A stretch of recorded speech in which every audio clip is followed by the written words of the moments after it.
আজ ডক্টর ইউনূস সাহেব বাংলাদেশের সকল বড় বড় নেতৃস্থানীয় আলেম ওলামাদেরকে নিয়ে মিটিং করেছেন, পরামর্শ করেছেন। এতে আমরা খুশি না বাজার?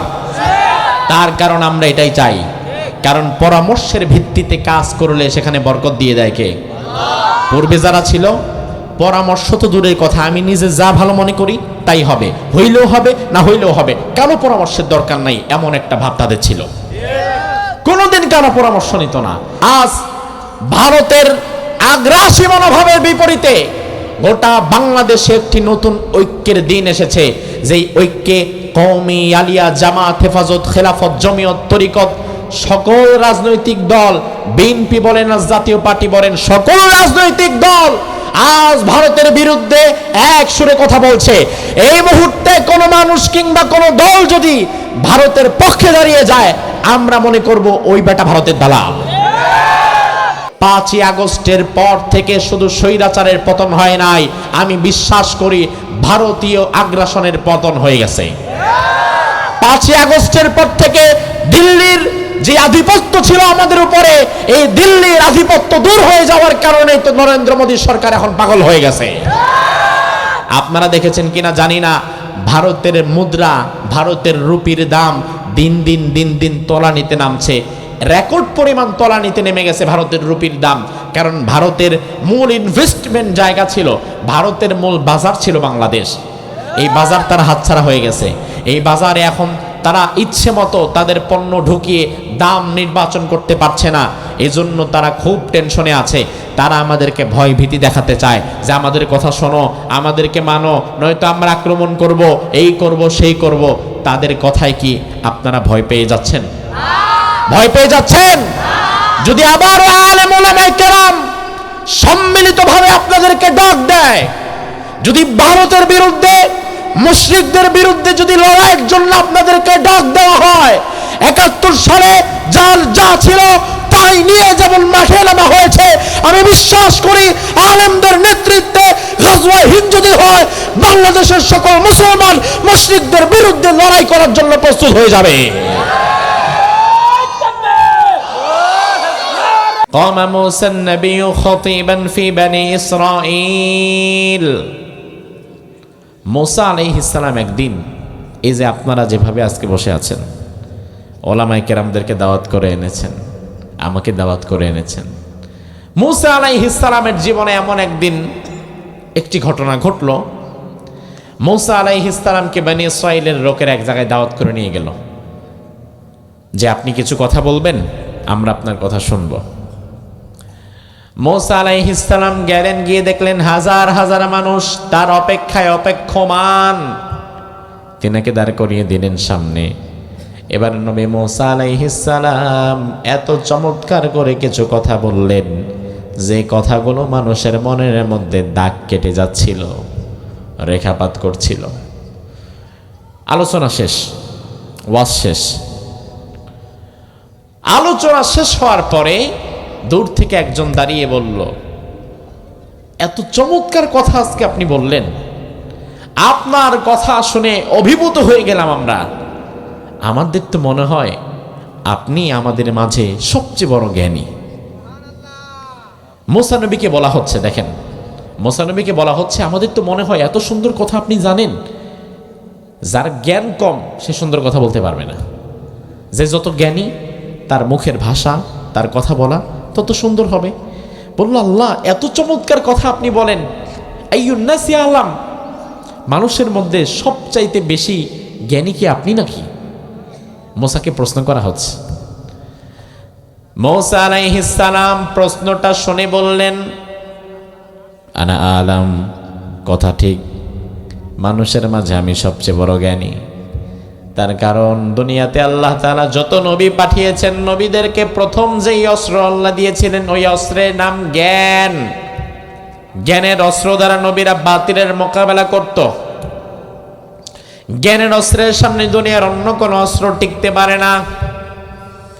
বর্তমানে মুসলমানেরা পৃথিবীর নানান জ্ঞান বিজ্ঞান থেকে সরে আসার কারণেই দুঃখ দুর্দশা তাদেরকে চেপে ধরেছে। কিন্তু জ্ঞানের প্রত্যেকটা শাখায় এক সময় মুসলমানদের বিচরণ ছিল সবচেয়ে বেশি। আমার ভাইরা মুসা আলাইহিস সালাম বললেন আনা আলাম, আমি সবচেয়ে বড় জ্ঞানী। আল্লাহর হাবিব হাদিসের মধ্যে বললেন ফাতাবাল্লাহু আলাইহি, আল্লাহ তাআলা মুসা নবীর উত্তরটাকে খুব একটা পছন্দ করলেন না।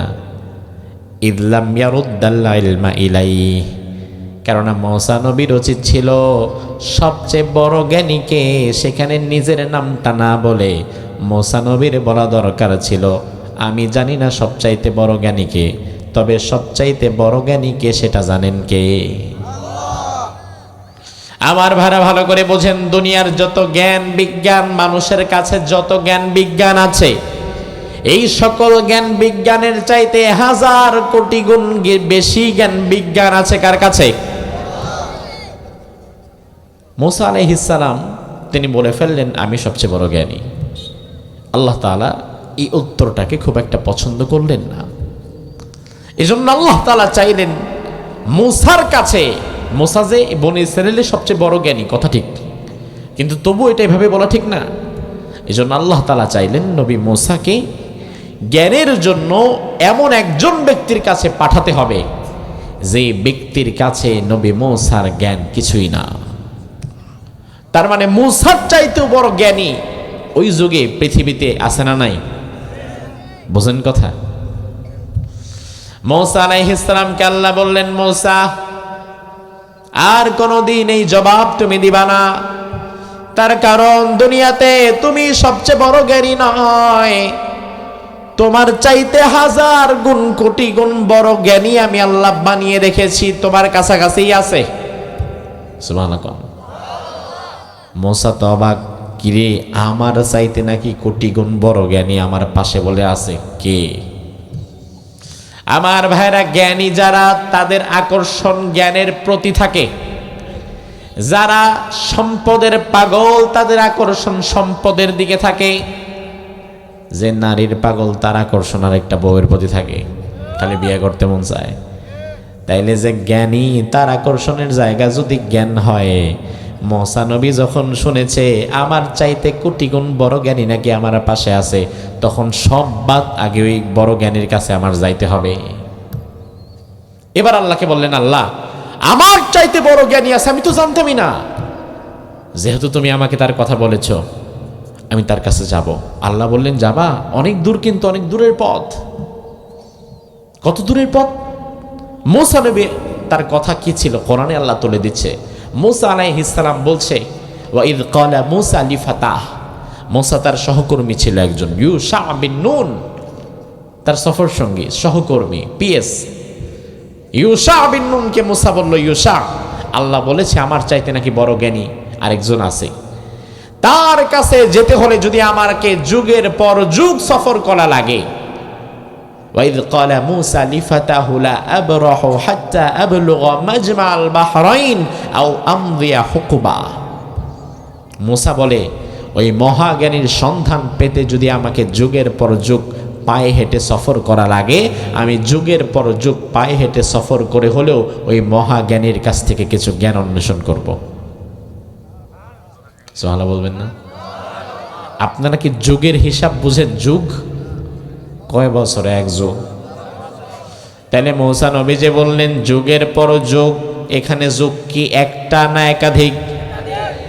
আপনি যদি এখানে যুগ দুইটাও ধরেন তারপরেও তো 24 বছর। 24 বছর একজন আল্লাহর পয়গাম্বার পায়ে হেঁটে সফর করতে রাজি হয়ে গিয়েছে শুধু জ্ঞানের কারণে।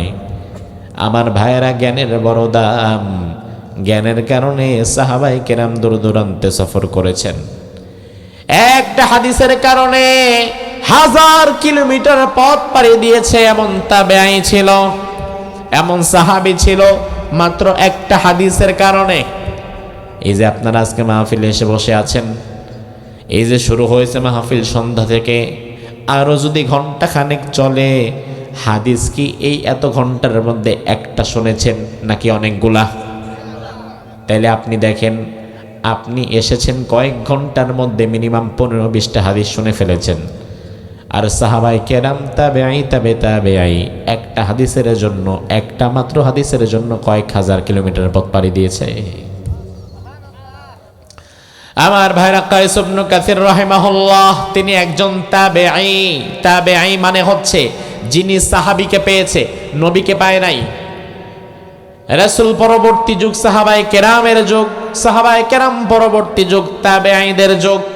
তাবেঈ হচ্ছে ওই সকল মানুষ যারা সাহাবীদের সাক্ষাৎ পেয়েছে, নবীর সাক্ষাৎ পায় নাই। এমন একজন তাবেঈ ছিল মদিনায়, নাম হচ্ছে কায়েস ইবনে কাসির। তিনি একবার শুনতে পেলেন রাসূলুল্লাহর একটা চমৎকার হাদিস আছে একজন সাহাবীর কাছে। ওই সাহাবীর নাম হচ্ছে আবু দারদা। তবে ওই সাহাবী এখন আর মদিনাতে থাকে না, ওই সাহাবী চলে গেছে দামেস্কে। মদিনা থেকে দামেস্কের দূরত্ব হচ্ছে 1300 কিলোমিটার। কায়েস ইবনে কাসিরের কানে খবর এলো আবু দারদা যে সাহাবী, ওই সাহাবীর কাছে একটা হাদিস আছে, তবে ওই সাহাবী তো মদিনায় নাই, ওই সাহাবী দামেস্কে। তার মানে আমার থেকে 1300 কিলোমিটার দূরে অবস্থান করছে। কিন্তু কায়েস ইবনে কাসির চিন্তা করলেন 1300 আর 1400 কিলোমিটার না, যেহেতু রাসূলের একটা হাদিস তার কাছে গেলে পাওয়া যাবে, আমি প্রয়োজনে পায়ে হেঁটে দিনকে দিন সফর করে আমি তার কাছে যাব, এরপরে হাদিসের জ্ঞান আমি তার থেকে অর্জন করব। আমার ভাইরা, বিষয়টা একবার লক্ষ্য করেন। মদিনা থেকে কায়েস ইবনে কাসির গাঠি বক্সা বেঁধে ফেললেন, দামেস্কের দিকে রওনা দিলেন। দিন যায় দিন আসে, রাত যায় রাত আসে, পথ শেষ হয় না। তার কারণ 1300 কিলোমিটার পথ আজকের পথ না। আজকে 1300 কিলোমিটার পথ যদি আপনি বিমানে চড়ে যান কয়েক ঘন্টায় চড়ে শেষ করতে পারবেন। কিন্তু 1300 কিলোমিটার পথ যদি আজ থেকে 1500 বছর আগে আপনি চিন্তা করেন, তাইলে 1300 কিলোমিটার পথ যাইতে মিনিমাম আপনার লাগবে 15 দিন, 1 মাস। 15 দিন সফর করলেন পায়ে হেঁটে, মরুভূমি সাগর নগর পাড়ি দিলেন। 15 দিন সফর করে কায়েস ইবনে কাসির মদিনা থেকে দামেস্কে চলে এলেন। দামেস্কের কেন্দ্রীয় মসজিদে নামাজ পড়লেন। নামাজের পরে মানুষদেরকে জিজ্ঞেস করলেন, তোমাদের মাঝে আবু দারদা নামে কোনো ব্যক্তি আছে নাকি রাসূলের সাহাবী? মানুষেরা বলল, নামাজ যিনি পড়িয়েছেন তিনি আমাদের ইমাম, তিনি আবু দারদা, তার সাথে দেখা করেন। এবার কায়েস ইবনে কাসির তার কাছে গিয়ে বলল, আমি মদিনা থেকে এসেছি, আমি শুনেছি রাসূলুল্লাহর একটা হাদিস নাকি আপনার কাছে আছে, আমার হাদিসের জ্ঞানটা একটু দিয়ে দেন। ওই হাদিসটা আপনি আমার একবার শোনায়া দেন, ওই হাদিসটা জানার জন্য আমি মদিনা থেকে এসেছি। আমার ভাইয়েরা, মনে থাকলে জবাব দেন, মদিনা থেকে দামেস্কের দূরত্ব কত কিলোমিটার? 1300 কিলোমিটার। 1300 কিলোমিটার বুঝেন না তো ভাই? বাংলাদেশের এক মাথা থেকে আরেক মাথা 1300 কিলোমিটার না, 600, 650, 700 কিলোমিটার শেষ বাংলাদেশ। তার মানে বাংলাদেশটারে দুইটা বানান, দুইটা বাংলাদেশের দূরত্ব যতটা, 1300 কিলোমিটার মানে ততটা। আর এই 1300 কিলোমিটার ওই আল্লাহর বান্দা সফর করেছে পায়ে হেঁটে। কায়েস ইবনে কাসির বললেন, আমি মদিনা থেকে 1300 কিলোমিটার পথ পাড়ি দিয়ে এসেছি, আমার রাসূলুল্লাহর হাদিসটা জানায়া দেন। আবু দারদা বলে, আমা জিতা লিহাজা, সত্যি করে বলো এই হাদিস ছাড়া অন্য কোনো কাজে তুমি আসো নাই? কায়েস ইবনে কাসির বলে, না। আবু দারদা বলে, আমা জিতা লিতিজারা, তুমি সত্যি করে বলো এই হাদিস ছাড়া অন্য কোনো ব্যবসার নিয়তে কি তুমি দামেস্কে আসো নাই? বলে, না। আবু দারদা ভেবেছিল হয়তো এই ব্যক্তি ব্যবসা করতে আসছে, তাহলে ব্যবসাও হইল, আবার হাদিস নেওয়াও হইল, রদও দেখা হইল, আবার কলাও বেচা হইল। কিন্তু এই ব্যক্তি বলে, আমার কোনো ব্যবসা বাণিজ্য দরকার নাই, কোনো কিছুর দরকারে আমি আসি নাই, আমি এসেছি শুধুমাত্র একটা হাদিসের জন্য। জোরে কোন কয়টা? আমার ভাইয়েরা, একটা হাদিসের জন্য সফর করলেন কত কিলোমিটার? আর আপনার জন্য আল্লাহ তাআলা দিন কতটা সহজ করে দিয়েছে। আপনি ঘর থেকে 2 পা ফেললে কয়েক ঘন্টার মধ্যে মিনিমাম 15 থেকে 20টা হাদিস শুনতে পেলেন। আল্লাহ তাআলার কাছে কিন্তু আপনাকে জবাব দিতে হবে ভাই। বাড়ির পাশে মাহফিল হয়, কোরআন হাদিসের আলোচনা হয়, আজকের এই মাহফিলে রিক্সা ভাড়া দিয়া, মোটরসাইকেল দিয়া, সাইকেল চালায়া 2-4-5 কিলো দূর থেকে এসেছে, এমন কিছু আল্লাহর বান্দা আছে না নাই? আবার ঠিক ঘর থেকে 2 কদম ফেললে মাহফিলে আসা যায়, ঘরে ঘুমায় আছে, টিভি দেখতেছে, চায়ের দোকানে চা খাচ্ছে, এমনও আছে না নাই? কিয়ামতের ময়দানে এই মানুষগুলারে আল্লাহ বলবে, আমার নবী সাহাবায়ে কেরাম তাবেঈ তাবে তাবেঈরা একটা হাদিসের জন্য কয়েকশো কিলোমিটার পথ পাড়ি দিয়েছে, আর তোমার জন্য আমি দিন এত সহজ করেছিলাম, ঘরের পাশে কয়েক ঘন্টা গিয়ে বসলে কতগুলো হাদিস জানা হতো, জানলা না কেন? জবাব দাও। আমাদের বাংলাদেশের মানুষের একটা ভুল কনসেপ্ট আছে, মিসকনসেপ্ট, ভুল জানা। আপনি দেখবেন মাহফিল যখন হয়, একদল মানুষ চায়ের দোকানে বসে বসে বলে ঠিকই আছে, আমি যাই নাই। আপনি যদি মাহফিলে চায়ের দোকান থেকে উঠে আসেন, 2 জন টিটকানি মারবে, কই যাও? মাহফিলে। যাও যাও, বুঝবা ঠেলা, যত বেশি জানবা হিসাবও তত বেশি। আমরা ভাই জানিও কম, হিসাবও কম। এমন পাকনামি কথা বলার মতো কিছু পাগল আছে না নাই? ডাহা মিথ্যা কথা এটা। ও ভাই আমার, তার কারণ হচ্ছে ইসলামে জানা আলাদা একটা ফরজ, আপনাকে জানতে হবে, এটা আলাদা একটা ফরজ। এজন্য ইসলামের শুরুই হয়েছে ইকরা বিসমি রাব্বিকাল্লাযী খলাক দিয়ে। ইসলামে জানা আলাদা একটা ফরজ, আর মানা আলাদা আরেকটা ফরজ। কেউ যদি জেনেছে কিন্তু মানে নাই, সে তো 2 ফরজের একটা আদায় করেছে, আর একটা করে নাই। আর যে বেডা জানেও নাই আবার মানেও নাই, ওই বেডা ফরজ ছাড়ছে কয়টা? বোঝেন কয়টা? তাইলে মায়ের যদি খাওয়া লাগে, ও তো খাইব ডবল, কারণ ওর 2 ফরজের একটাও হয় নাই, অন্তত আমার তো একটা হয়েছে। এর উপরে কথা হচ্ছে যে লোকটা জানে, জীবনের কোনো না কোনো অংশে ওই লোকটা কিন্তু পরিবর্তন হওয়ার সুযোগ থাকে, কারণ সে জানে এটা ঠিক না আর এটা ঠিক। আর যে বেটা জানেই না কোনটা হালাল কোনটা হারাম, কোনটা শিরিক কোনটা কুফর, কোনটা বেদাত কোনটা সুন্নাহ, তাইলে ওই বেটা যে না যায় না ভুলভাল আমল করতেছে, এই জন্য তার কিন্তু ওই ভুলভাল কাজ থেকে ফিরে আসারও সুযোগ আর নাই, কারণ ও জানেই না। এই জন্য চায়ের দোকানে বসে ফতোয়া দিও না, কারণ জানা আলাদা একটা ফরজ, মানা আলাদা আরেকটা ফরজ। এই জন্য জানার দরকার আছে না নাই? কায়েস ইবনে কাসির বলল, আমি শুধু একটা হাদিসের জন্যই এসেছি, আমার একটু বলে দেন। আবু দারদা রাদিয়াল্লাহু আনহু এবার তাকে বললেন, শোনো, মান সালাকা তারিকান ইয়ালতামিসু ফীহি ইলমান সাহালাল্লাহু লাহু তারিকান ইলাল জান্নাহ। এই তো হাদিসের আরবিটা বললাম, এখন আপনাদেরকে বাংলাটা বলবো, তাইলে বুঝবেন। আলেম ওলামারা বাকিটা বুঝে গিয়েছেন, যেহেতু আপনাদেরকে আমি বাংলাটা বললে পুরোটা বুঝবেন। তবে ভাই বাংলাটা শোনার সাথে সাথে জোরে একবার সুবহানাল্লাহ বলতে হবে, পারবেন? তার কারণ বাংলাটা খুবই চমৎকার, বিশেষত আমরা যারা এসেছি আমাদের জন্য অত্যন্ত সুখবর।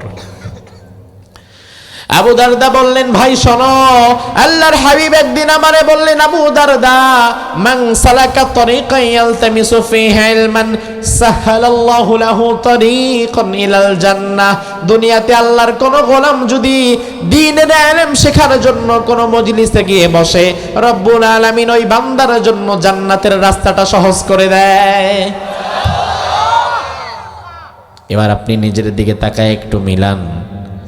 ঘর থেকে কাজকর্ম আর ঘুম বাদ দিয়া গভীর রাতে এখানে বসে আছেন, খিচুড়ির জন্য, বিরিয়ানির জন্য, পয়সার জন্য, নাকি এলেমের জন্য? যদি সত্যিকার অর্থে আপনি কোরআন হাদিস জানার নিয়তে বসে থাকেন, তাইলে বিশ্বাস করেন রাসূলের হাদিস বলে জান্নাতের রাস্তা আল্লাহ তাআলা আজকে আপনার জন্য সহজ করে দিয়েছে। আবু দারদা বলেন, ভাই শুধু তাই নয়, রাসূল আমাকে আরো বলেছেন, ওয়া ইন্নাল মালাইকাতা লাতাযাউ আজনিহাতাহা রিদান লিতালিবিল ইলম। যারা জ্ঞান অন্বেষণ করে, কোরআন হাদিসের জ্ঞানে যারা জ্ঞানী হয়, এই তালিবে ইলম ছোট ছোট বাচ্চারা, এই যে আপনাদের এই মাদ্রাসার ছোট ছোট বাচ্চারা যখন রাস্তা দিয়ে হেঁটে বেড়ায়, বাড়ির দিকে যখন যায়, আপনারা দেখেন তার পা পড়ে জমিনে। রাসূল বলে না, জমিনে নয়, ওই তালিবুল ইলমের পায়ের নিচে ফেরেশতারা তার নূরের পরটাকে বিছিয়ে দেয়।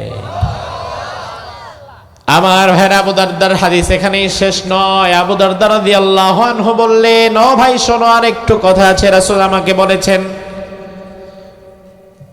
ওয়া ইন্নাল মালাইকাতা লা ইস্তাগফিরু লাহু মান ফিস সামাওয়াতি ওয়া মান ফিল আরদ হাত্তাল হিতানু ফিল মা। যারা কোরআন হাদিসের জ্ঞান অর্জনের জন্য ঘর থেকে বের হয়ে গভীর রাত্রে আল্লাহর খুশির জন্য জ্ঞান অর্জনের জন্য বসে যায়, ওই মানুষগুলো যতক্ষণ জ্ঞান অর্জনের মধ্যে লিপ্ত থাকে, ফেরেশতারা তাদের নাম ধরে আল্লাহর দরবারে দোয়া করতে থাকে।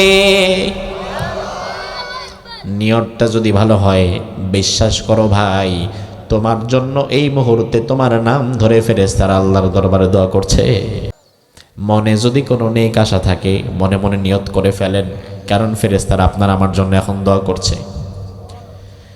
এরপরে আল্লাহর হাবিবের আরেকটু অংশ আছে, হাদিসের শেষ অংশ। আবু দারদা বলেন, হাদিসের শেষ অংশ হচ্ছে, ইন্নাল উলামা ওয়ারাসাতুল আম্বিয়া।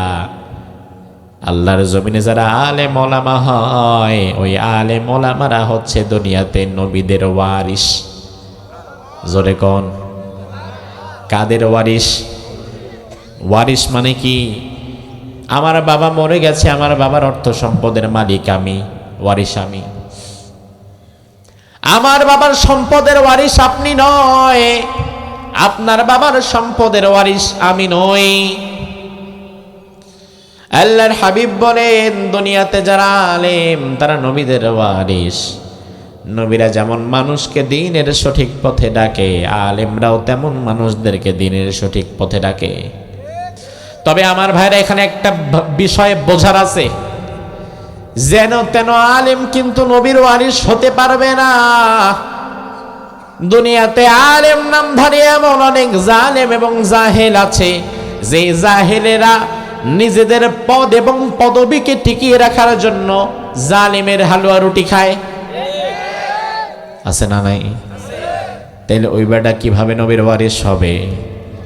নবীর ওয়ারিস দেখতে চাও, তার দিকে তাকায় দেখো, যিনি সারা জীবন কোরআনের দাওয়াত দিয়েছেন, 13 বছর জেলও খেটেছেন, কোনোদিন জালিমের সঙ্গে আপোষ করেন নাই। নবীর ওয়ারিস দেখতে চাও, শাইখুল হাদিস আল্লামা আজিজুল হকের দিকে তাকায় দেখো, দ্বীনের পথে অবিচল থাকার কারণে 96 এর সরকার যখন আসে, তখন তাকে গ্রেফতার করা হয়, রশি দিয়ে বেঁধে বরিশাল নিয়ে যাওয়া হয়। 1 মাস। 1 মাসে কয়দিন হয়? 1 মাস। শাইখুল হাদিস আল্লামা আজিজুল হক রহিমাহুল্লাহ, আমাদের মামুনুল হক সাহেবের সম্মানিত পিতা, বাংলাদেশে শাইখুল হাদিস বলতে আমরা তাকে বুঝি, হাদিসের রাজপুত্র বলতে আমরা তাকে বুঝি। আমাদের ওস্তাদের ওস্তাদের ওস্তাদ ছিলেন তিনি। তিনার জীবনী থেকে আমি পড়েছি, 1 মাস জালিম সরকার তাকে অজু গোসলের পানিটাও দেয় নাই।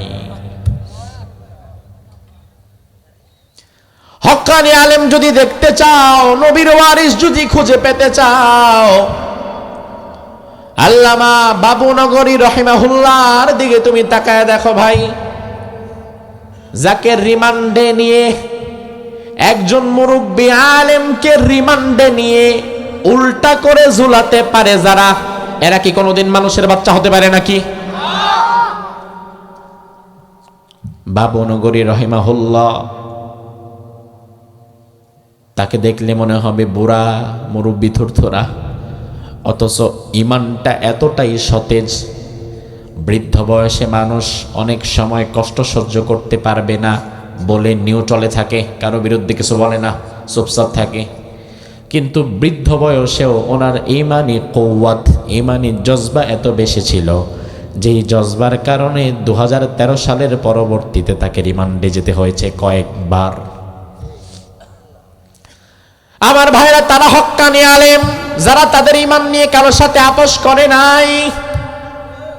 ইমান নিয়ে যদি তারা আপোষ করতো, তাইলে বাংলাদেশে জুনায়েদ বাবুনগরী রহিমাহুল্লাহ বাইতুল মুকাররমের খতিব হতে পারত। বাইতুল মুকাররমের ইসলামিক ফাউন্ডেশন কি? এগুলা কিছুই না।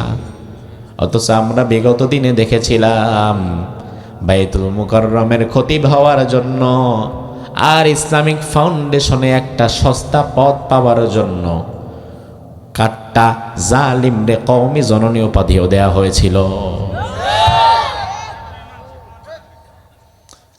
আমার ভাইরা, এগুলো তো আমাদের আত্মসমালোচনা এবং ব্যথার জায়গা।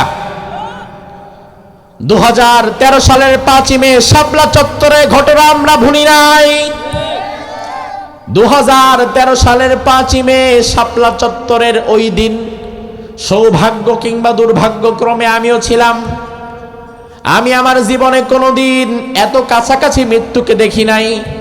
তখন আরো তো ছোট ছিলাম। এত কাছাকাছি আমি জীবনে কোনোদিন লাশও দেখি নাই। জীবনে আমার সারা জীবনের ভয়াবহতম কোনো রাত যদি থাকে, ওইটা যদি আমারে আরো 50 বছর পরেও জিজ্ঞেস করা হয় কোন রাত, আমার মনে হয় আমি 5ই মে রাতের কথাটাই বলবো। এর চেয়ে ভয়াবহ রাত আমি দেখি নাই। 2013 সাল ভুলে গেছেন নাকি ভাই? আজ থেকে 10-11 বছর আগের কথা। 5ই মে শাপলা চত্বরে হাজার হাজার মানুষদেরকে আহত করা হলো। কয়েক শত মানুষকে দুনিয়া থেকে বিদায় করে দেওয়া হলো।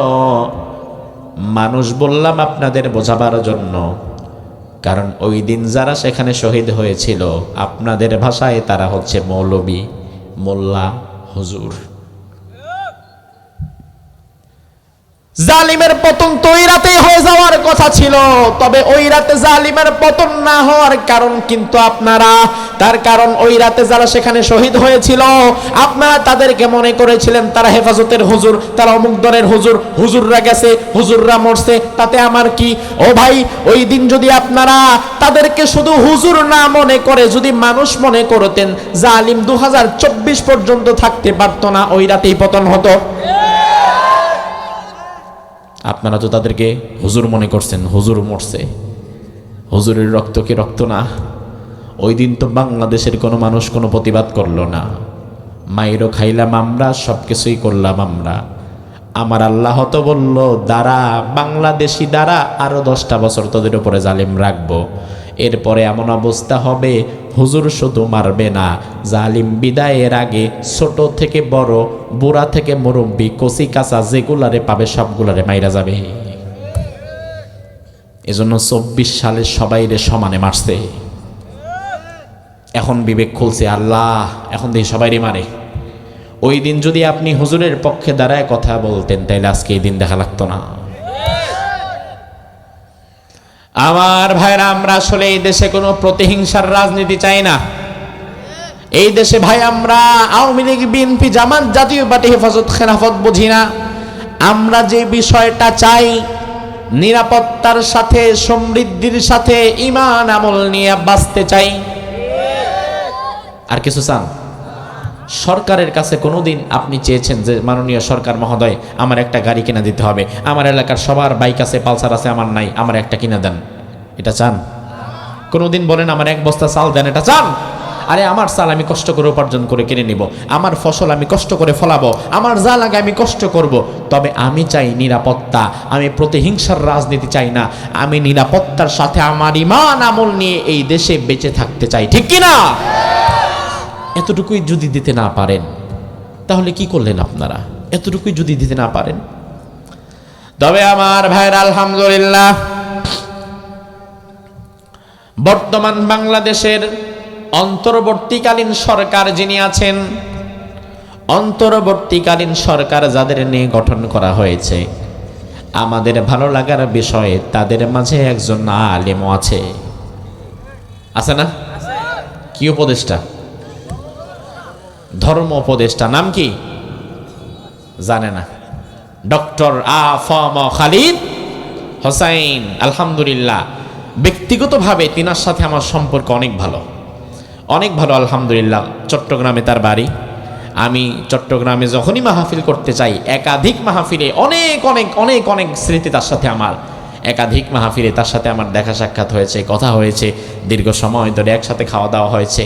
তার মতো যোগ্য বিদগ্ধ একজন আলেম বর্তমান বাংলাদেশ সরকারের ধর্ম উপদেষ্টার পদে আছে, এটা আমাদের জন্য আনন্দের বিষয় না? আবার বর্তমান যারা অন্তর্বর্তীকালীন সরকারে আছে, এই মুহূর্তে গতকাল আপনারা দেখেছেন বাংলাদেশের সকল রাজনৈতিক দলের সেন্ট্রাল লিডারশিপ যারা, তাদেরকে নিয়ে বৈঠক করেছে। আজ ডক্টর ইউনূস বাংলাদেশের সকল পর্যায়ের বড় বড় আলেমদেরকে নিয়ে মিটিং করেছে। সেখানে কওমি আলেম বলেন, আহলে হাদিস আলেম বলেন, হেফাজতের আলেম বলেন, জামাতের আলেম বলেন, আলিয়ার আলেম বলেন, সকল আলেম ওলামায়ে কেরামের শীর্ষস্থানীয় ব্যক্তিবর্গরা এবং সকল ধর্মের ধর্মীয় গুরু যারা, তারা হিন্দু ধর্মের ধর্মীয় গুরু, খ্রিস্টানদের ধর্মীয় গুরু, আরও যারা আছে বৌদ্ধ ধর্মের ধর্মীয় গুরু, সেখানে গিয়েছে শেখ আহমদুল্লাহ, সেখানে গিয়েছে আমাদের আব্দুল মালেক হাফিজাহুল্লাহ, জাতীয় মসজিদ বাইতুল মুকাররমের ইমাম, সেখানে গিয়েছে আব্দুল্লাহ বিন আব্দুর রাজ্জাক সহকারে সকল ঘরানার আলেমদেরকে নিয়ে ডক্টর ইউনূস আজ মিটিং করেছে, বৈঠক করেছে যে ভারতের যেই আগ্রাসী মনোভাব আমাদের উপরে, ভারত আমাদের উপরে যা চাপিয়ে দিতে চাচ্ছে, আপনারা দেখেছেন কিনা জানি না, গত এক সপ্তাহ ধরে ভারতের মিডিয়াগুলো বাংলাদেশের বিরুদ্ধে একের পর এক মিথ্যা সংবাদ প্রচার করছে এবং যার প্রেক্ষিতে ভারতের বিভিন্ন জায়গায় বাংলাদেশিদের উপরে সেখানে আক্রমণ হয়েছে। বাংলাদেশি হাই কমিশনে ভারতে আক্রমণ হয়েছে, একটি দেশের হাই কমিশনে আক্রমণ হয়েছে। এবং আমি দেখলাম কিছু উগ্রপন্থী সন্ত্রাসী হিন্দু, তারা চলো বাংলাদেশ নামে একটা ব্যানার করেছে। এই ব্যানার করে তারা বলছে যে আমরা বাংলাদেশে ঢুকবো, বাংলাদেশে ঢুকে আমরা আক্রমণ করব, বাংলাদেশে আমাদের যে হিন্দু ভাইরা আছে তাদের সাথে নিয়ে বাংলাদেশকে আমরা তছনছ করে দিব। এই রকম প্ল্যান পরিকল্পনা তারা করছে। আপনারা কি মনে করেন তাদের এই প্ল্যান পরিকল্পনা বাস্তবায়ন করতে দেয়া হবে? হবে? ৭১ সালে আমরা যেমন আমাদের ভূখণ্ডকে টিকিয়ে রাখার জন্য জীবন দিয়েছি, যদি আবারও সেই শক্তি আমাদের পাশের প্রতিবেশী না হয়ে যারা আমাদেরকে গোলামির জিনজিরে আবদ্ধ করতে চায়, সেই মানুষগুলো যদি আবারও আমাদের উপরে আক্রমণ করার নীল নকশা আঁকে, তাহলে ৭১ সালে তো আমরা ছিলাম অল্প কিছু মানুষ, এখন তো ইমানদারদের সংখ্যা আরো বেড়েছে। তারা যদি এই দেশের দিকে চোখ তুলে তাকায়, সেই চোখ আমাদেরকে উপরে ফেলে দিতে হবে। তারা যদি আমাদের দিকে আঙ্গুল তুলে তাকায়, সেই আঙ্গুল আমাদের ভেঙে দিতে হবে। ভারত যদি মনে করে ছোট্ট ভূখণ্ডের বাংলাদেশকে আমরা যা খুশি তাই করব, সেই দিন চলে গেছে। ৫ই আগস্টের পর থেকে শুধু স্বৈরাচারের পতন হয় নাই, আমি বিশ্বাস করি ভারতীয় আগ্রাসনের পতন হয়ে গেছে। ৫ই আগস্টের পর থেকে দিল্লির যে আধিপত্য ছিল আমাদের উপরে, এই দিল্লির আধিপত্য দূর হয়ে যাওয়ার কারণে তো নরেন্দ্র মোদী সরকার এখন পাগল হয়ে গেছে। আপনারা দেখেছেন কিনা জানি না, ভারতের মুদ্রা, ভারতের রুপির দাম দিন দিন তলানিতে নামছে। রেকর্ড পরিমাণ তলানিতে নেমে গেছে ভারতের রুপির দাম। কারণ ভারতের মূল ইনভেস্টমেন্ট জায়গা ছিল, ভারতের মূল বাজার ছিল বাংলাদেশ। এই বাজার তার হাতছাড়া হয়ে গেছে। এই বাজারে এখন তারা ইচ্ছে মতো তাদের পণ্য ঢুকিয়ে দাম নির্বাচন করতে পারছে না। এজন্য তারা খুব টেনশনে আছে। তারা আমাদেরকে ভয় ভীতি দেখাতে চায় যে আমাদের কথা শোনো, আমাদেরকে মানো, নয়তো আমরা আক্রমণ করব, এই করব সেই করব। তাদের কথায় কি আপনারা ভয় পেয়ে যাচ্ছেন? ভয় পেয়ে যাচ্ছেন? যদি আবার আলেম ওলামায়ে কেরাম সম্মিলিতভাবে আপনাদেরকে ডাক দেয়, যদি ভারতের বিরুদ্ধে, মুশরিকদের বিরুদ্ধে যদি লড়াইয়ের জন্য আপনাদেরকে ডাক দেওয়া হয়, ৭১ সালে যা ছিল তাই নিয়ে যেমন মাঠে নামা হয়েছে, আমি বিশ্বাস করি আলেমদের নেতৃত্বে গাজওয়া হিন্দ যদি হয়, বাংলাদেশের সকল মুসলমান মুশরিকদের বিরুদ্ধে লড়াই করার জন্য প্রস্তুত হয়ে যাবে।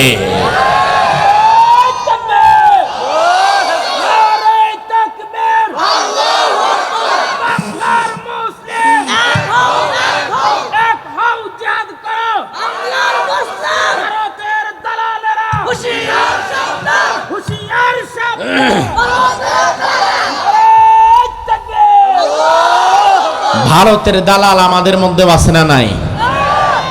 বাংলাদেশে জন্ম হয়েছে, বাংলাদেশে থাকে, বাংলাদেশে খায়, কিন্তু দালালি করে ভারতের পক্ষে। আছে না নাই?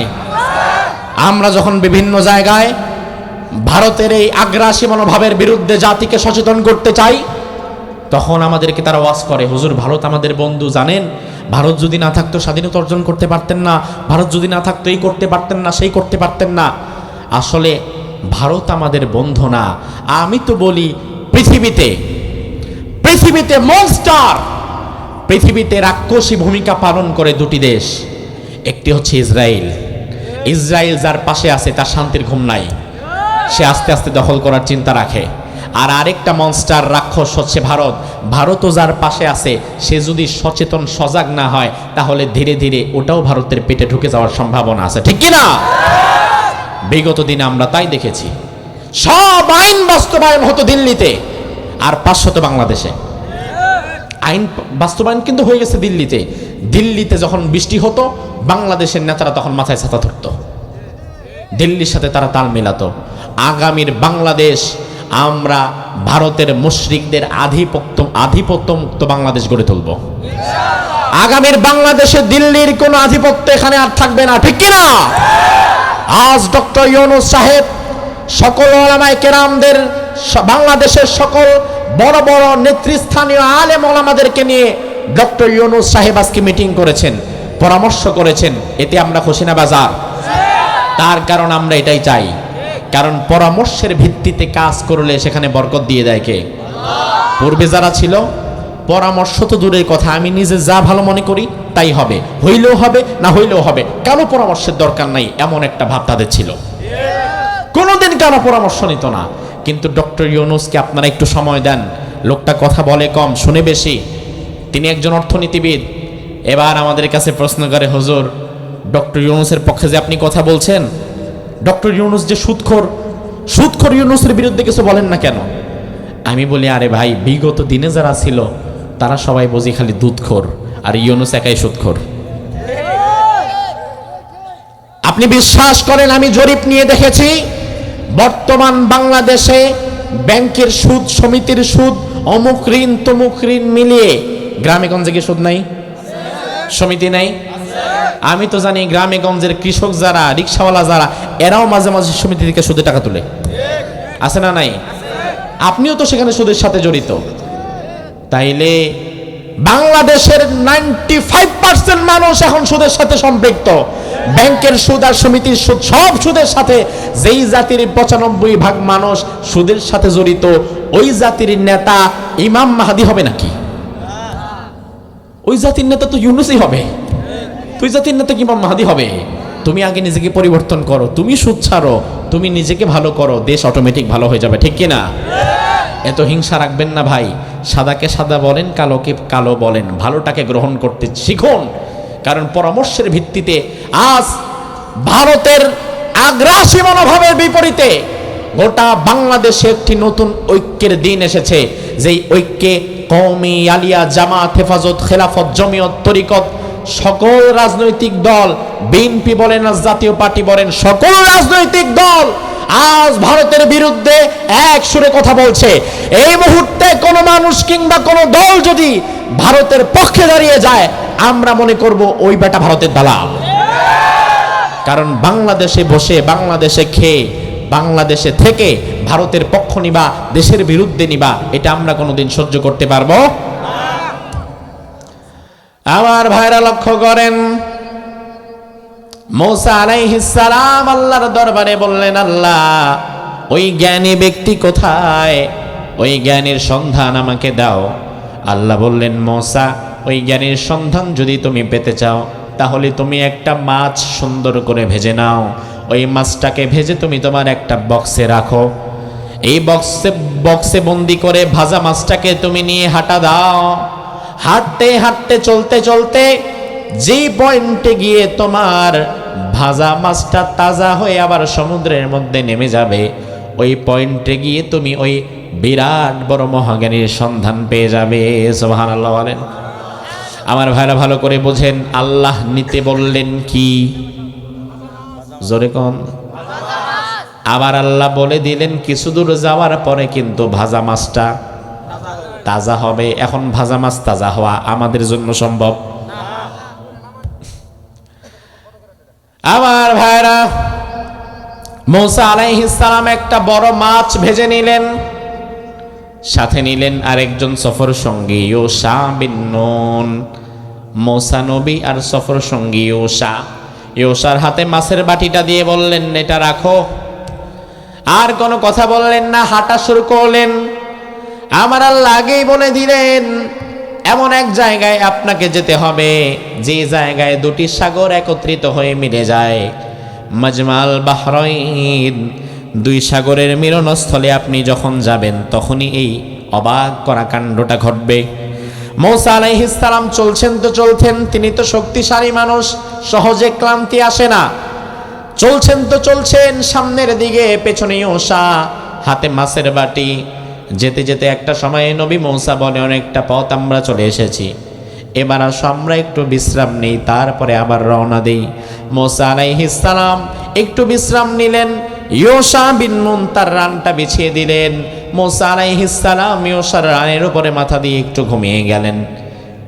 এমন সময় ইউশা বিন নুন, যার হাতে মাছের বাটি, তিনি দেখলেন হঠাৎ করে মাছের বাটির ভেতরে কি যেন আওয়াজ হচ্ছে। হঠাৎ করে মাছের বাটির ঢাকনাটা খুলে গেছে। ভাজা মাছটা চোখের সামনে তাজা হয়ে লাফাচ্ছে। ভাজা মাছ চোখের সামনে তাজা হয়ে একটা লাফ দিয়ে, পাশেই ছিল সমুদ্র, আস্তে করে সমুদ্রের মধ্যে ভাজা মাছটা ঢুকে গেছে। এত আস্তে, সুবহানাল্লাহ। ভাজা মাছ তাজা হয়, এটা কি আপনাদের হাতেও হয় বুঝি না? তাহলে সুবহানাল্লাহ কইতে লজ্জা কিসের ভাই? বলেন সুবহানাল্লাহ। ইউশা বিন নুন এটা দেখে ভয় পেয়ে গেলেন, কি রে হইল কি, এটা জিন নাকি?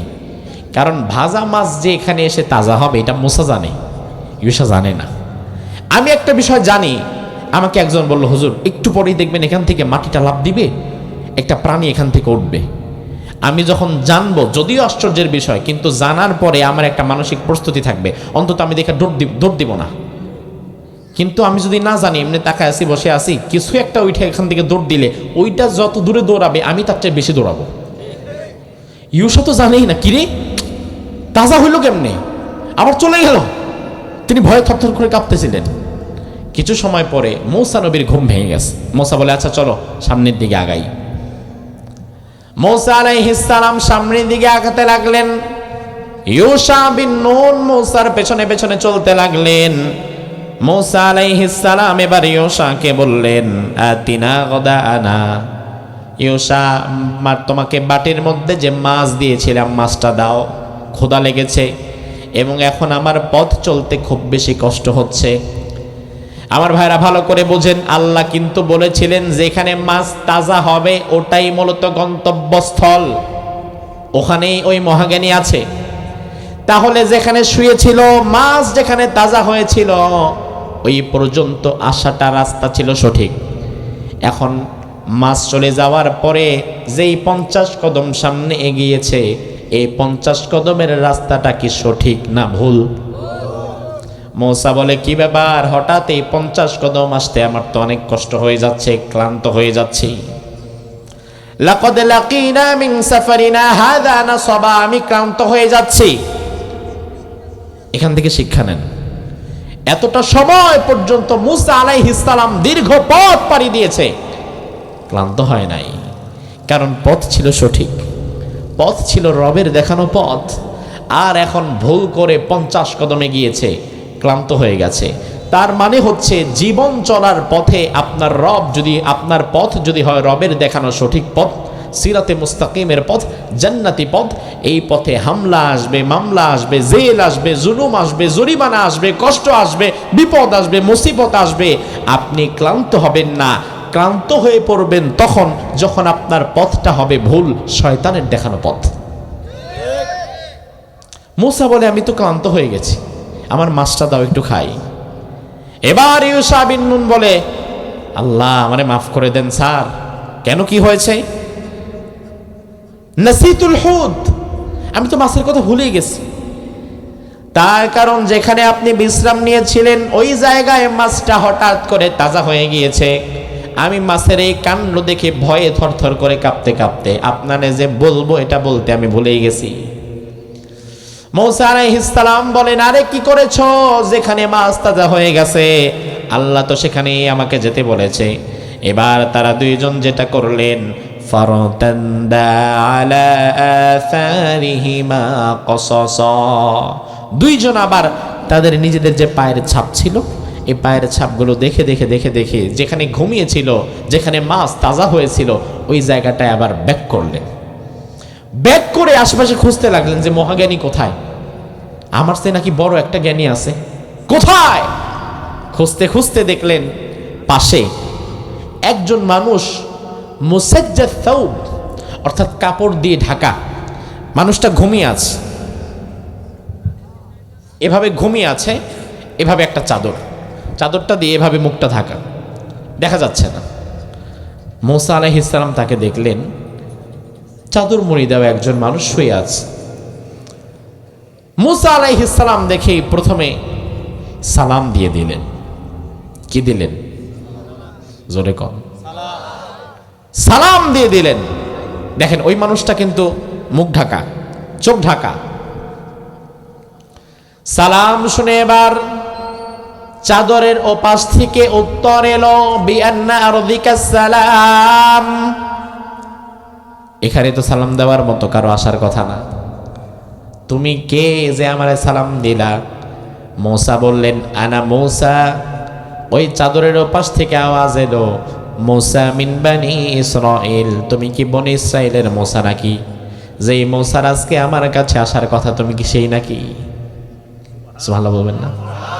দেখেন মূসা নামে যে একজন আছে বনি ইসরাইলে, আর তার যে এখন আজকে আমার কাছে আসার কথা, এটা কি মূসা আসার আগে বলছিল যে ভাই মুরগি একটা জবাই করেন, আসতেছি কিন্তু আমি, যে ভাত রান্না করে রাখেন ভাই দেখা হবে?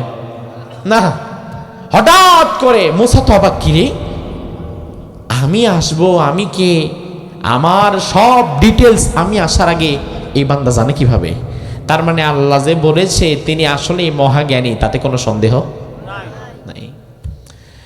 এবার মূসা আলাইহিস সালাম বললেন, হ্যাঁ আমি মূসা, বনি ইসরাইলের মূসা আমি। আপনি কে? আপনার পরিচয় কি? তিনি বললেন, আমার নাম হচ্ছে খজির। কি নাম? যদি আমরা বাংলাদেশে বলি খিজির, খর নিচে আমরা জের দিয়ে দেই, তবে হাদিসের মধ্যে নাম এসেছে খর উপরে জবর দিয়ে খজির। আল্লাহর হাবিব হাদিসের মধ্যে বললেন, ইন্নামা সুম্মিয়াল খদির আন্নাহু ক্বাদ জালাসা আলা ফুরওয়াতিন বাইদা ফাইদা হিয়া তাহতাজ্জু মিন খালফিহি খাযরা। ওই ব্যক্তিকে খজিরের জন্য বলা হতো, খজির মানে সবুজ শ্যামল সতেজ। ওই বান্দাকে খজির নামে জন্যই ডাকা হতো।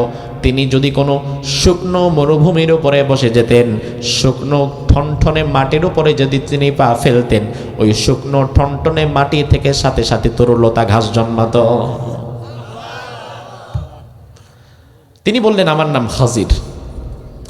এবার মূসা আলাইহিস সালাম তাকে বললেন, হাল আত্তাবিউকা আলা আন তুআল্লিমানি মিম্মা উল্লিমতা রুশদা।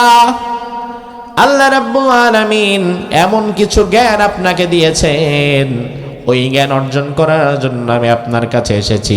মেহেরবানি করে আপনি আমাকে আপনার জ্ঞান থেকে একটু জ্ঞান দিবেন নাকি?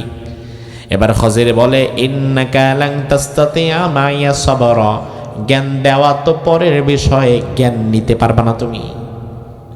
আমি দিতে পারি কি পারি না এটা পরের বিষয়, কিন্তু তুমি তো লোড নিতে পারবা না, তুমি আমার সাথে ধৈর্য ধরতে পারবা না। আমার ভাইরা, এখান থেকে একটা বিষয় ভালো করে মাথায় ঢুকায় রাখেন, জ্ঞান অর্জনের জন্য সব চাইতে বেশি যেটা প্রয়োজন সেটা টাকা পয়সা না, সেটা ক্ষমতা না, সেটা সময় না, সেটা ধৈর্য। যার ধৈর্য নাই ওই ব্যক্তি জ্ঞান নিতে পারে না।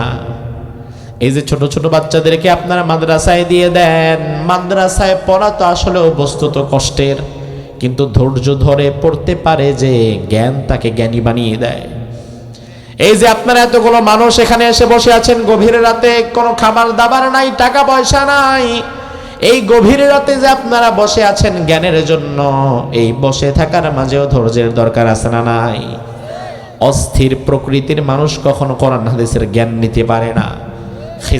খজির আগে বললেন, ভাই মূসা, তুমি যে আমার থেকে জ্ঞান নিতে চাও, আগে বলো তোমার ধৈর্যটা কোন জায়গায়? এবার মূসা আলাইহিস সালাম বললেন, সাতাজিদুনি ইনশাআল্লাহ সাবিরা ওয়ালা আসিলাকা আমরা, ইনশাআল্লাহ আমি বললাম আপনি আমারে চরম ধৈর্যশীল পাবেন, আপনার কোনো বিষয়ে আমি বাধা দেব না। এবার মূসা আলাইহিস সালাম তার সফর সঙ্গী ইউশা বিন নুনকে বললেন, তুমি চলে যাও, আমি তার সাথে থাকব, জ্ঞান অর্জন করব, তাকে দেখে শিখব, এরপরে তোমাদের কাছে আসব। এবার মূসা আলাইহিস সালাম এবং খজির দুজন একত্রিত হয়ে সামনের দিকে পথ চলা শুরু করলেন।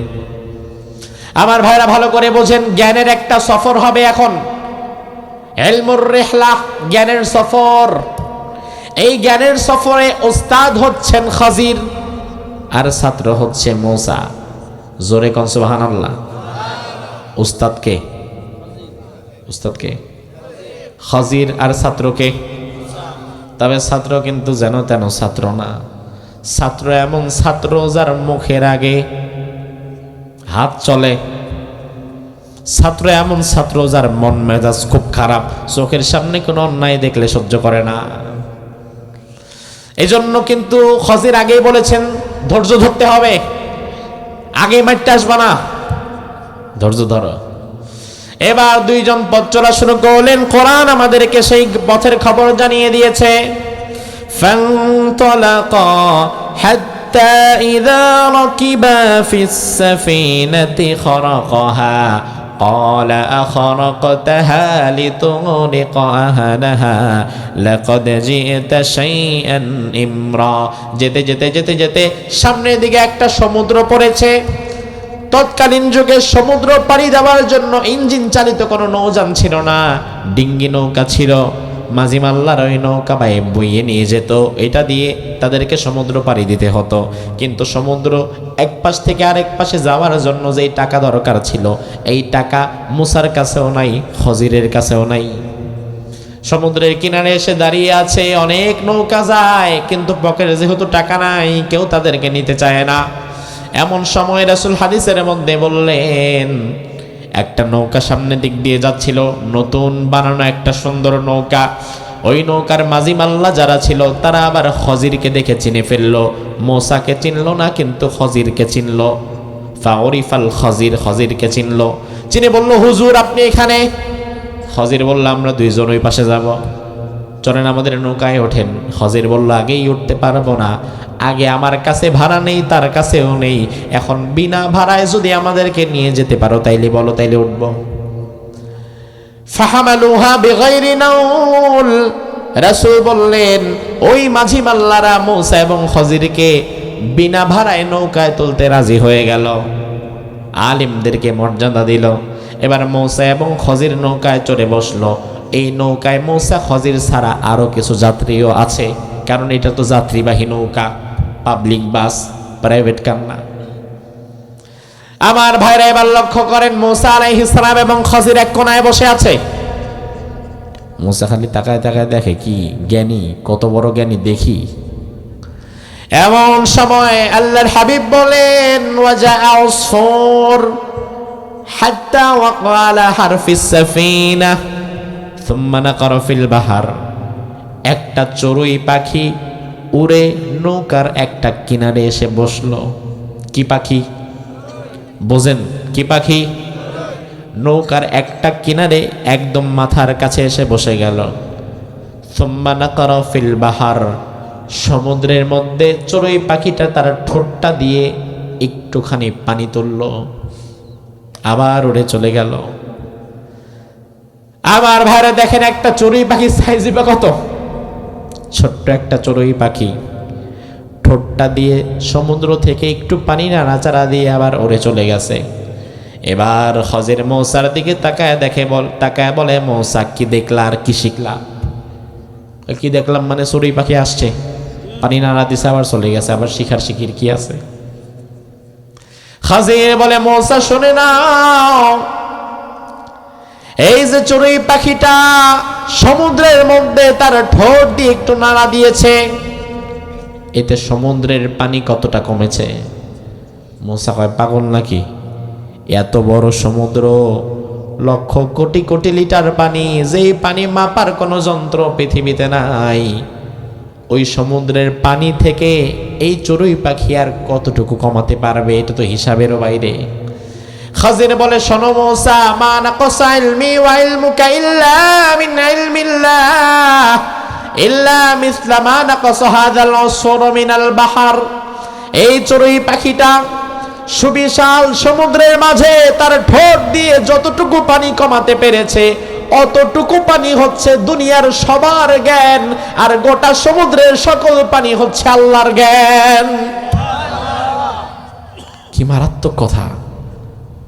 সমুদ্রের পানির বিশালতা, গভীরতা জানা আছে আমাদের? খাজির বলে সবটা আল্লাহর জ্ঞান, আর চড়ুই পাখি ঠোঁট দিয়ে যে কিঞ্চিত পরিমাণ উঠাতে পেরেছে, এটা দুনিয়ার সবার জ্ঞান। এখানে তোমার জ্ঞান, আমার জ্ঞান, সক্রেটিসের জ্ঞান, আইনস্টাইনের জ্ঞান, সবার জ্ঞান এখানে ভাগ করা আছে। সুবহানাল্লাহ। মূসা বলে, এইভাবে তো ভেবে দেখি নাই, কথা তো সুন্দর। যাক, কথা যেহেতু সুন্দর, যার কথা সুন্দর তার কাজও, কথা কয় না, কাজ খারাপ। আমার ভাইরে, এবার দুজন সমুদ্রের ওপাশে চলে গেলেন, যাত্রীরা আস্তে আস্তে নেমে গেলেন, মূসাও হঠাৎ করে নামবেন। পুরা যাত্রীরা যখন নামা শুরু করেছেন, এমন সময় খাজির তিনি একটা কাজ করলেন, ওই কাজটা আল্লাহ কোরআনের মধ্যে তুলে দিয়েছে। তিনি হঠাৎ করে ফিস সাফিনাতি খরাকহা, খাজিরের হাতে একটা বড় লাঠি ছিল, লাঠি দিয়ে নৌকার মাঝ বরাবর একটা জোরে বাড়ি দিলেন। বাড়ি পড়ার সাথে সাথে নৌকার পাটাতন ফেটে বলকের মতো পানি ওঠা শুরু করলো। মূসা আলাইহিস সালাম দেখে চুপ থাকতে পারলেন না।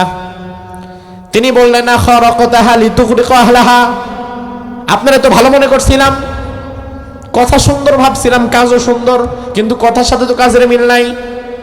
গরিব মানুষের নৌকা, আমি মূসা সুদ্দা নৌকার মধ্যে বসে আছি, ধাম করে নৌকাটা ফোটা করে দিয়েছেন, সবগুলা ডুবায় মারবেন নাকি মিয়া? লাকাদ জিতা শাইআন ইমরা, এত জঘন্য কাজ আমি কাউরে করতে দেখি নাই, আপনি বলে আবার জ্ঞানী। এবার খাজির বলে, আলাম আকুল, আমি তোমারে কি আগে বলি নাই ইন্নাকা লান তাসতাতিয়া মাইয়া সাবরা, তুমি আমার সাথে ধৈর্য ধরতে পারবে না, তোমারে কি বলি দেই নাই? মূসা কয়, ও আচ্ছা, ভুলে গেছিলাম, কথা বলা তো নিষেধ ছিল, যান বাদ দেন, বলে ফেলছি রাগের মাথায়, কিছুই করার নাই, চলেন সামনে আগাই।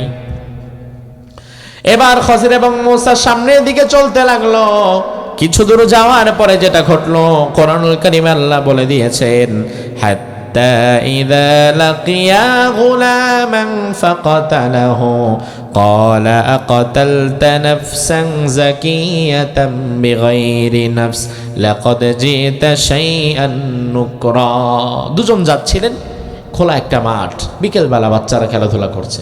একটা খুব সুন্দর বাচ্চা, দেখতে খুব সুন্দর, সবার সাথে মিলেমিশে খেলছে। খাজির বললেন, এদিকে আসো বাবা, এদিকে আসো। আসছে। জি বলেন। সাথে সাথে খাজির কোমর থেকে তলোয়ারটা বের করে ওই বাচ্চার পেটের মধ্যে ঢুকাই দিয়েছে। আচ্ছা, আপাত দৃষ্টিতে দেখি কি মনে হয়, কাজটা কি ভালো না খারাপ? কথা কয় না, ভালো না খারাপ? মূসা আগে নৌকা ফোটা করছে, তাতে রাগ কন্ট্রোল করতে পারে নাই, এবার তো বাচ্চা মেরে ফেলছে। মূসা এবার বলে, লাকাদ জিতা শাইআন নুকরা, কি করলেন এটা আপনি? আস্তাগফিরুল্লাহ, নৌকা ফুটা করছিলেন, ওটার তো তাও জরিমানা দিয়ে শান্ত করা যায়, আপনি তো একটা বাচ্চাকে মেরে ফেললেন, সি, এত জঘন্য কাজ আপনার। খাজির আবার বলছে, আলাম আকুল্লাক, আমি কি তোমাকে বলি নাই ইন্নাকা লান তাসতাতিয়া মাইয়া সাবরা, তুমি আমার সাথে ধৈর্য ধরতে পারবা না? তোমার তো আগেই নিষেধ করা ছিল, কথা বলতে পারবা না। মূসা বলে, আল্লাহ, আবার ভুল করে ফেলছি। মূসা বলে, ইন সাআলতুকা আন শাইইন বাদাহা, আমি যদি আরেকবার আপনার কোনো কাজে বাধা দেই, ওস্তাদ আরেকটা বার সময় দেন না, আরেকটা বার যদি আপনার কোনো কাজে বাধা দেই, ফালা তুসাহিবনি, ওস্তাদ ছাত্রীদের সম্পর্কে এখানে শেষ, আমারে আমার মতো পাঠায় দিন টিকিট কাইটা, আপনি আপনার মতো চলে যান। তাহলে দুইবার আমি চান্স মিস করে ফেলেছি, আরেকটা বার সুযোগ দেন। এবার আমার ভাইরা তৃতীয়ত, তারা চলতে চলতে একটা গ্রামের ভিতরে ঢুকে গেলেন। কোরআন আমাদেরকে জানিয়ে দিচ্ছে, হাত্তা ইযা আতায়া আহলা ক্বরয়াতিন ইসতাতামা আহলাহা ফাআবাউ আন ইউযাইফুহুমা فوجدا فيها جدارا يريد أن ينقض فأقامه قال لو شئت لاتخذت عليه أجرا ওই গ্রামে গিয়ে খুব ক্ষুধা লাগছে দুজনের। গ্রামের মানুষদেরকে বললেন, ভাই আমরা দূরের মুসাফির, কিছু খাবার দাবার কি হবে? গ্রামের মানুষেরা ছিল অত্যন্ত কৃপণ, কেউ খাবার দাবার দিতে চায় না, না কোনো খাবার দাবার হবে না, আরেকবারই যান। ওই বাড়ি থেকে বলে মাফ করেন, কেউ একটুকু পানিও দেয় না। মোসার মেজাজ খারাপ, কিপটা এলাকা নাকি রে, পানিটাও খাওয়া হয় না, একটু চা বিস্কুটও তো দিতে পারে, তাও দেয় না, কিছু দেয় না। যেতে যেতে দেখে ওই গ্রামের একজনের ঘরের দেয়ালটা হেলে পড়েছে। খজির বলে, মোসা এক কাজ করি না ভাই, চলো এই দেয়ালটা আমরা মেরামত করে দিই। বলে দাঁড়ান, মেরামত করবো ঠিক আছে, তবে বিনিময়ে দিবে কি? টাকা দিবে না খাইতে দিবে? কয় না, টাকাও লাগবে না খাওয়াও লাগবে না, আমরা স্বেচ্ছাশ্রম দিব, এমনিতেই মেরামত করে দিব। মোসা কয় তাহলে আপনি করেন, আমার দরকার নাই, পেটে ভাত নাই, ক্ষুধা লাগছে, খাবার দেয় না। এই গ্রামের মানুষ অত্যন্ত কিপটা, হুদাই তাদের কাজ করব, এত মাগনা কামে আমি নাই। খাজির বলে, মোসা তোমার কিন্তু নিষেধ ছিল আমার সাথে 3 নাম্বার বারে তর্ক করা, কথা বলা।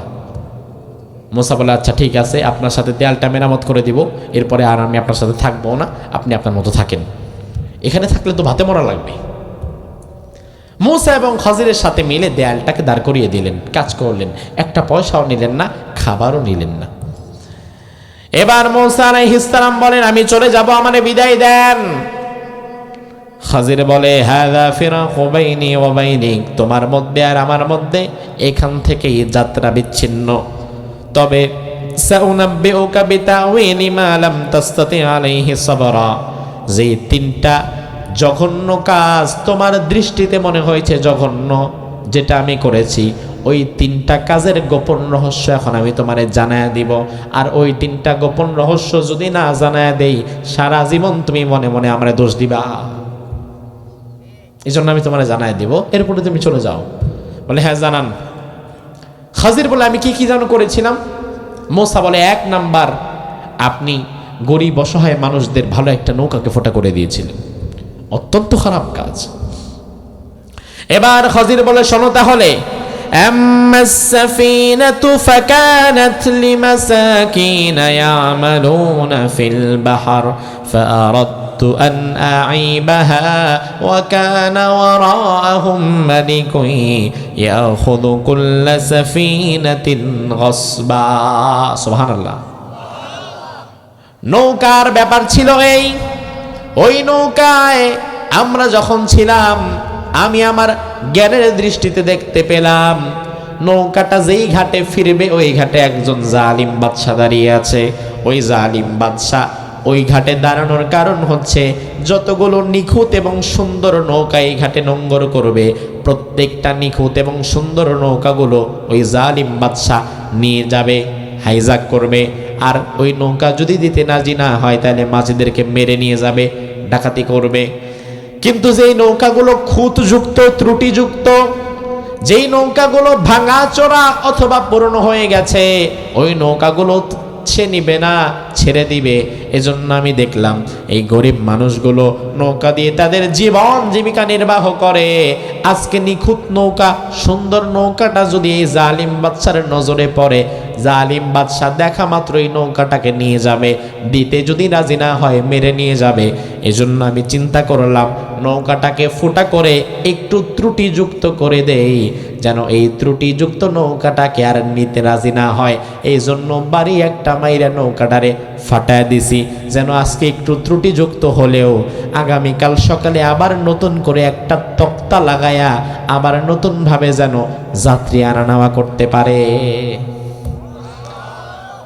আপনারা এবার জবাব দেন, কাজটা কি খারাপ হয়েছে না ভালো হয়েছে? মুসা আলাইহিস সালাম বলেন, বিষয়টা কি তাই নাকি? বলে, অবশ্যই তাই, খোঁজ নিয়ে দেখো তুমি। মুসা নবী কয়, বিষয় যদি এটাই হয় তাইলে আমারে বললেন না কেন, আমি আরেকটা ফোঁটা করতাম। তো অসাধারণ কাজ করছেন, আল্লাহ কত ভালো কাজ আপনি করছেন জানেন। আমি থাকলে তো আমি আরো কয়েকটা ফোঁটা করে দিয়ে আসতাম। আমার ভাইরা, মুসা বলে আচ্ছা বাদ দেন, নৌকার হিসাব তো গেল, আরো হিসাব আছে কয়টার মনে আসেনি? 2 নম্বরে খজির কি করেছিল? একটা বাচ্চাকে মেরে ফেলেছিল। মুসা বলে নৌকার হিসাব বাদ দেন, বাচ্চা মারলেন কেন জবাব দেন। খজির এবার বলে শোনো, ওয়া আম্মাল গুলামু فكان أبواه مؤمنين فخشينا أن يرهقهما طغيانا وكفرا। বাচ্চাটা দেখতে সুন্দর ছিল না? হ্যাঁ। দেখতে ভালো মনে হয়েছিল? হ্যাঁ। কিন্তু আমার আল্লাহ তাআলা আমাকে গোপন জ্ঞানের মাধ্যমে জানিয়ে দিয়েছিলেন এই বাচ্চাটা বড় হয়ে কাফের হবে। এই বাচ্চাটার মা বাবা ভালো, তারা মুমিনাইন, দুজন ইমানদার, কিন্তু বাচ্চাটা বড় হয়ে শিরিক করবে, কুফরি করবে, কাফের হবে, এবং এই বাচ্চাটা তাদের মা বাবাকে কুফরি করতে বাধ্য করবে। এজন্য ওই বাচ্চাটাকে ছোটবেলায় মেরে ফেলে দিলাম। তার বিনিময়ে আল্লাহ তাআলা আরো উত্তম নেককার আল্লাহর ওলি সন্তান এই ঘরে দিবে। ভালো করছে না খারাপ করছে? আপনি আবার আপনার বাচ্চার মেরে ফেলেন না, যে দুষ্টামি করে হাইরে জ্বালান জ্বালায় বড় হয়ে বুঝি নিষিদ্ধ সংগঠনের লোক হবে, এখনই মেরে ফেলাই। এটা করেন না, কারণ উনি যেটা জানতেন, খজির নবী যেটা জানতেন, এটা আপনি তো জানেন না। হোদাই মারবেন নাকি? এটা করতে যাবেন না। মুসা বলে তাই নাকি? এই বাচ্চা যদি বলা হয় শিরিক করে, কুফর করে, আমি তো এটা 2 চোখে দেখতে পারি না। আমার সবচাইতে জঘন্য দুশমন মুশরিক এবং কাফেররা, এই বাচ্চা যদি বড় হয় সেটাই করতো, তাহলে আপনি আমার আগে জানাইতেন। আপনি একদিক দিয়ে পোস্ট দিয়েছেন, আমি আরেক দিক দিয়ে দিতাম। তা ভালো কাজ আপনি একা করেন কেন? আমারও তো বলতেন, আমিও করবো আপনার সাথে। খজির বলে দরকার নাই, কারণ যেই জ্ঞান তোমার আছে এই জ্ঞান আমার নাই। আল্লাহ তাআলা নবুয়তের জ্ঞান আমাকে দেয় নাই, কিন্তু আবার যেই জ্ঞান আমাকে দিয়েছে আল্লাহ ওই জ্ঞান তোমার দেয় নাই। সুবহানাল্লাহ বলবেন? এটা কিন্তু দুনিয়ার নিজাম। যেই জ্ঞান আমার আছে ওই জ্ঞান হয়তো আপনার নাই, আবার যেই জ্ঞান আপনার আছে ওই জ্ঞান আবার আমার নাই। প্রত্যেকেই তার জায়গায় সম্মানিত। আপনি আপনার জায়গায়, আমি আমার জায়গায়। আপনি অসম্মানিত না, আপনি অবশ্যই আপনার জায়গায় সম্মানিত।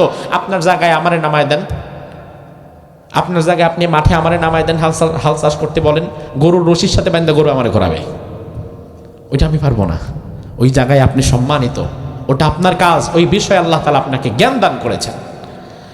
মূসা আলাইহিস সালাম এবার বলেন বুঝলাম, তাইলে 3 নম্বরে যে এলাকার মানুষ চরম কৃপণ, যারা খাবার দাবার পানীয় দিতে চায় নাই, তাদের ঘর বাড়ি বিনা পয়সায় মেরামত করার কারণ কি? আমরা তো চাইলেই কিছু অর্থ করি আর খাবার নিতে পারতাম। খজির বলে শোনো, ওয়া আম্মাল জিদার, দেয়ালের ব্যাপার হচ্ছে, ফাকানা লি গুলামাইনি ইয়াতীমাইন, ওই দেয়ালের ওপাশে ছিল 2জন ইয়াতীম বাচ্চার ঘর, আর ওই ইয়াতীম বাচ্চাদের মা বাবা ছিল না। ওই ইয়াতীম বাচ্চাদের মা বাবা দুনিয়া থেকে বিদায় হয়ে গিয়েছিল, তবে বিদায় হওয়ার পূর্বে তারা কিছু অর্থকরী সম্পদ লুকিয়ে রেখেছিল এই দেয়ালের নিচে। আমি চিন্তা করলাম, দেয়ালটা যদি এখন ঝুঁকে পড়ে, অর্থকরী সম্পদগুলো যদি বের হয়ে যায়, বাচ্চারা ছোট ছোট দেখে তারা এটার পরিপূর্ণ ব্যবহার করতে পারবে না, গ্রামের মোড়ল মাতবরেরা এটা এসে ভাগাভাগি করে খায় ফেলবে। এই জন্য আমি চিন্তা করলাম দেয়ালটাকে আর একটু দাঁড় করিয়ে দেই। দেয়ালটা ঝুঁকতে ঝুঁকতে আরো 15 বছর সময় নিবে। এই 15 বছরে এই এতিম বাচ্চাগুলা বড় হয়ে যাবে, তখন যখন এই সম্পদটা ঝুঁকে বের হয়ে যাবে, এই বড় বাচ্চাগুলো এই সম্পদ দিয়ে নিজেদের জীবন চালাতে পারবে। কথা কি ঠিক না ব্যাঠিক? মুসা আলাইহিস সালাম বলেন, অত্যন্ত চমৎকার, অসাধারণ কাজ আপনি করেছেন। আমি কি আপনার সাথে একটু থাকতে পারবো? কোনো দরকার নাই, যাও। তোমার সুযোগ ছিল 3 বার, তুমি মিস করেছো। রাসূল এই হাদিসটা সাহাবায়ে কেরামের সামনে বললেন। বলার পরে রাসূল এবার সাহাবীদেরকে বললেন, সাহাবীরা, ইয়ারহামুল্লাহু মুসা লাওয়াদিদনা লাউ সাবারা হাত্তা ইউকাসসা আলাইনা মিন আমরিহিমা। আল্লাহ মুসা নবীর প্রতি রহম করুক। আহারে, মুসা যদি আর একটু ধৈর্য ধরতো, তাইলে আমরা আরো আশ্চর্যজনক কিছু বিষয় জানতে পারতাম। এটা রাসূল বলতেছেন। এখন এই ঘটনা তো মুসা দেখছে মাত্র 3টা, কিন্তু খজিরের জীবনে এই ঘটনা আরো আসার সম্ভাবনা আছে না নাই? শত শত ছিল, হাজার হাজার ছিল, কিন্তু আমরা জানতে পারি নাই। তার কারণ যার মাধ্যমে জানবো, যারে আল্লাহ জানতে পাঠাইছে, উনি 3টার পরে আর থাকতেই পারলেন না। 3টা ঘটনা দেখার পরে উনি আর থাকতে পারলেন না। এজন্য আল্লাহ সুবহানাহু ওয়া তাআলা এই ঘটনাগুলোর মাধ্যমে আমাদেরকে কয়েকটা জিনিস বুঝিয়েছেন। প্রথম হচ্ছে জ্ঞানের জন্য ত্যাগ, কষ্ট করা দরকার। এমনি এমনি জ্ঞান আসবে না। মূসাকে আল্লাহ জ্ঞানের জন্য কয়েক শত কিলোমিটার পাড়ি দিয়েছেন। দ্বিতীয়ত, জ্ঞানের জন্য শুধু আমার ঘরের পাশে একটা প্রতিষ্ঠান এখানেই নয়, বরঞ্চ জ্ঞানের জন্য আমি যদি দেখি আমার পাশে একটু দূরে হয়ে যায় প্রতিষ্ঠান, কিন্তু সেখানে ইলমে দ্বীনের ভালো পরিবেশ, ভালো চর্চা হয়, তাহলে জ্ঞানের জন্য প্রয়োজনে দূরে সফর করাও লাগতে পারে। জ্ঞানের জন্য দূরে সফর করা লাগতে পারে এবং জ্ঞানের জন্য ত্যাগ এবং তিতিক্ষার প্রয়োজন। আপনি যখন জ্ঞানের জন্য ঢেলে দিবেন সবটুকু, তখন জ্ঞান আপনাকে কিছু অংশ দিবে। আল্লাহ সুবহানাহু ওয়া তাআলা আমাদের সকলকে কোরআন সুন্নাহর জ্ঞানে জ্ঞানী হয়ে দুনিয়া আখিরাতে আমাদেরকে গুণান্বিত হওয়ার তৌফিক দান করুক, বলি আমিন।